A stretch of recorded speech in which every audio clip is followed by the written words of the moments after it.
तुम्हारा इन्वेजन यहीं रुकता है। तुम्हारी अपनी दुनिया भले एक दुखद और शर्मनाक हालत में हो, लेकिन तुम अपनी मैडनेस हमारी दुनिया में नहीं ला सकते। सुपरमैन ने अभी अभी एवेंजर्स का सामना किया है और कॉमिक बुक हिस्ट्री की सबसे बड़ी फाइट में से एक होने वाली है, क्योंकि मार्वल और डीसी दोनों यूनिवर्स में बहुत कुछ अजीब हो रहा है। आप देख सकते हैं कि जस्टिस लीग एक अजीब क्रिएचर से लड़ रही है जो अचानक कहीं से प्रकट हुआ था। उन्होंने उसे डिस्ट्रॉय करने की कोशिश की, लेकिन जब सुपरमैन तेजी से आगे बढ़ा और अपनी ब्रूटल स्ट्रेंथ से उसे खत्म करने की कोशिश की तो उस क्रिएचर ने सुपरमैन को पीछे धकेल दिया। तब बैटमैन ने उस क्रिएचर को आउट स्मार्ट करने की कोशिश की और अपनी टीम से कहा कि वे उसे अपने पास उलझा कर रखें। एक्वामैन लेफ्ट से अटैक करेगा, फ्लैश राइट से। प्लास्टिक मैन और बैटमैन की स्ट्रेटजी की बदौलत वे आखिरकार उस क्रिएचर को हरा देते हैं। लेकिन इसके बाद स्पेक्टर सामने आता है और बताता है कि वह एनिमी उनकी यूनिवर्स से नहीं है, ठीक वैसे ही जैसे जस्टिस लीग ने पहले से अंदाजा लगाया था। वे उन्हें बताता है कि अलग अलग तरह के विलन्स और क्रिएचर्स किसी वजह से उनकी रियलिटी में आ रहे हैं। मार्वल यूनिवर्स में कुछ ऐसा ही हो रहा है। 20 मिनट पहले एक स्ट्रेंज क्रिएचर किसी दूसरी रियलिटी से आकर वहां प्रकट हुआ था और जस्टिस लीग की तरह एवेंजर्स भी टोनी की इंटेलिजेंस, क्विकसिल्वर की स्पीड और स्कारलेट विच की मैजिक का इस्तेमाल करके उस थ्रेट को संभाल लेते हैं। लेकिन फाइट के बाद उन्हें एक बेहद डरावनी खबर मिलती है। मल्टीवर्स में कुछ बहुत अजीब हो रहा है। इंट्रूडर्स की वेव्स अलग अलग सिविलाइजेशन पर हमला कर रही है और डीसी यूनिवर्स की तरफ से ऐसा ही लग रहा है कि ये सभी अचानक कहीं से प्रकट हो रहे हैं। वापस जेएलए वॉच टावर में जस्टिस लीग इस मिस्ट्री का आंसर ढूंढना शुरू कर देती है। फ्लैश अपनी पावर का इस्तेमाल करके सबसे पहले मार्वल यूनिवर्स में ट्रेवल करने में कामयाब हो जाता है, लेकिन वहां पहुंचते ही उसका सामने एक म्यूटेंट से होता है जिसका पीछा एक गुस्साई हुई मॉब कर रही होती है। यह समझना जरूरी है कि मार्वल यूनिवर्स में म्यूटेंट और सुपर हीरोज के साथ डीसी यूनिवर्स की तुलना में कई ज्यादा बुरा व्यवहार किया जाता है। इसलिए जब फ्लैश उस क्राउड को शांत करने की कोशिश करता है और कहता है कि भले ही उस किड ने कुछ गलत किया हो, लेकिन उन्हें शांत करना चाहिए, तो क्राउड उसे ही चिल्लाकर मैग्नीटो का एक और एविल म्यूटेंट कहने लगती है। फ्लैश उस म्यूटेंट को वहां से बचाकर निकाल लेता है, लेकिन भागते हुए फ्लैश अचानक ठोकर खा जाता है। उसे पता चलता है कि मार्वल यूनिवर्स में उसकी पावर ठीक से काम नहीं कर रही है। क्राउड उसे पकड़ लेती है और उसकी बुरी तरह पिटाई कर देती है, लेकिन जस्टिस लीग तुरंत फ्लैश को वापस खींच लेती है और तभी उनकी नजर एक शख्स पर पड़ती है और वो है वॉचर, एक कॉमिक बीइंग जो लगातार उन घटनाओं को ऑब्जर्व करता है जो बहुत ज्यादा इंपॉर्टेंट होती है।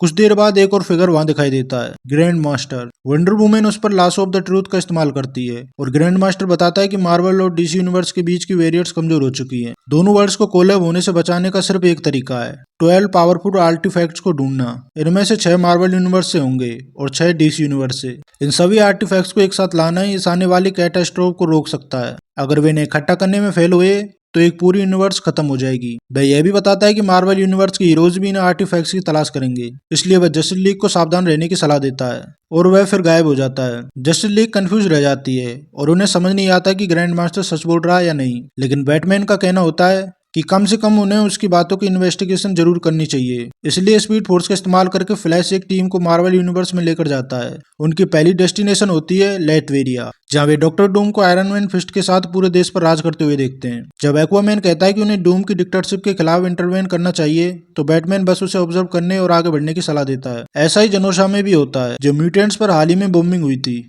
फिर मिकीगन में वे हल्के रैम्पेज के बाद की तबाही देखते हैं और न्यूयॉर्क में वे पनिशर को क्रिमिनल्स को कोल्ड ब्लड में एक्सिक्यूट करते हुए देखते हैं। जैसे जैसे हीरोज आगे बढ़ते हैं, वे जो कुछ देख रहे होते हैं उसे पूरी तरह स्टंट रह जाते हैं। उन्हें यकीन ही नहीं होता कि वे ऐसी दुनिया देख रहे हैं। यह वर्ल्ड तो लश है, अलाइव है, यहाँ हीरोज भी हैं, जैसा कि हमने डिस्कवर किया है। फिर वे इसे होने कैसे दे सकते हैं? वे इसके खिलाफ खड़े क्यों नहीं होते? क्या उन्हें कोई परवाह नहीं है? इस बीच एवेंजर्स को भी 12 पावर आर्टिफैक्ट्स के बारे में पता चलता है। उन्हें यह जानकारी मेट्रोन नाम की एक मिस्टीरियस फिगर से मिलती है। ग्रैंड मास्टर की तरह मेट्रोन भी उन्हें वार्निंग देता है कि जस्टिस लीग से पहले उन्हें अपने 12 आइटम कलेक्ट करने होंगे, वरना उनकी यूनिवर्स खत्म हो जाएगी। और इसी के साथ दोनों टीम्स के बीच आर्टिफैक्ट हासिल करने की रेस शुरू हो जाती है। जस्टिस लीग की तरह एवेंजर्स भी डीसी यूनिवर्स में क्रॉसओवर करने में कामयाब हो जाते हैं, लेकिन मार्वल यूनिवर्स में जस्टिस लीग को जिस हॉस्टिलिटी का सामना करना पड़ता है, उसके बिल्कुल उलट एवेंजर्स का एक्सपीरियंस पूरी तरह अलग होता है। जैसे ही वे वहां पहुंचते हैं, लोग उनसे ऑटोग्राफ और पिक्चर्स मांगना शुरू कर देते हैं, क्योंकि उन्हें लगता है कि एवेंजर्स भी डीसी यूनिवर्स की उसी टीम का हिस्सा है। एवेंजर्स के लिए काफी शॉकिंग होता है। वे देखते हैं कि इस यूनिवर्स में हीरोज को कितना प्यार और एडमिनिस्ट्रेशन मिलता है। यह एक सुपर स्पीडस्टर को डेडिकेट पूरा म्यूजियम तक मौजूद है, एक म्यूजियम।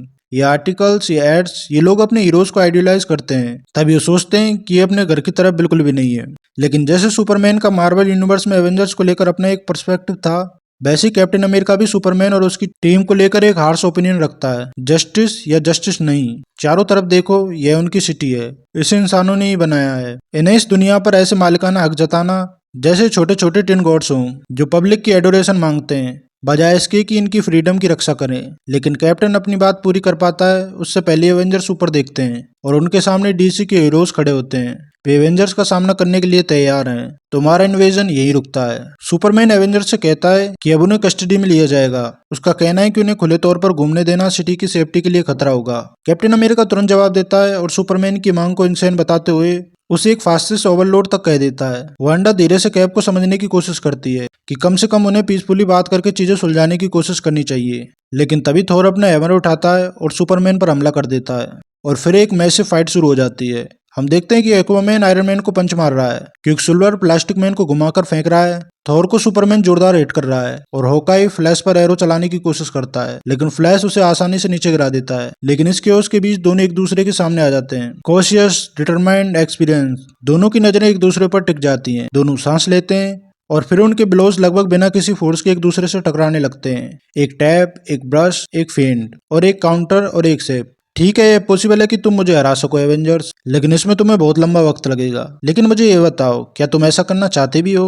या नहीं? तुम एनेमी भी हो या नहीं? हम सब बस एक बड़ी स्कीम में इस्तेमाल किए जा रहे पॉन्स हैं। बैटमैन और कैप्टन अमेरिका को समझ आ जाता है कि कोई तीसरा व्यक्ति साफ तौर पर दोनों टीम्स को एक दूसरे के खिलाफ लड़ाने की कोशिश कर रहा है। इसलिए दोनों डिसाइड करते हैं कि उन्हें बैटलफील्ड छोड़कर इस मिस्ट्री की तरफ जाना चाहिए और दोनों वहां से गायब हो जाते हैं। इसी दौरान वोंडा अपनी केओस मैजिक और सम्मोन करने की कोशिश करती है, लेकिन तभी कुछ अनएक्सपेक्टेड होता है। वोंडा एक ऐसी ओवरवेलमिंग सर्ज में पावर रिलीज करती है कि बैटलफील्ड पर मौजूद लगभग सभी लोग हवा में उछलकर दूर जा गिरते हैं। प्लास्टिक मैन और वंडर वुमन उसकी पावर की शीर फोर्स देखकर स्टन रह जाती है। क्विकसिल्वर दौड़कर उसके पास आता है और पूछता है कि अभी क्या हुआ।